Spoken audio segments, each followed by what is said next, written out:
This is my flight controller. The red wire that turns into a white wire is soldered onto the LED pad and goes to the signal wire on the servo.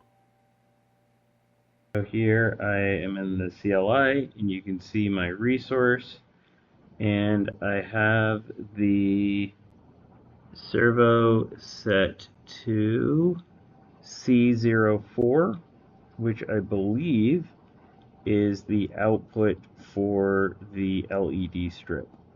So here you can see the configuration tab. You can see that LED strip is turned off and servo tilt is turned on. If you look at the servo tab, you can see that I checked those two. The receiver is connected, and when I move this slider, the thing goes up and down. I don't have a battery on the drone, or else I would enable live mode, and I'll do that in a second. I figured I'd just show you that yes, I actually am able to get the signal from the radio, and I do see that this is actually changing the servo values that should be sent.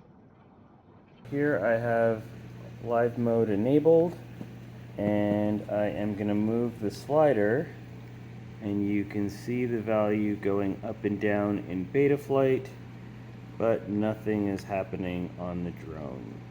Just to demonstrate that the servo is not the problem, I'm using a servo tester, and you can see that when I turn the knob, I've got the full range of motion from the Medlin drone device.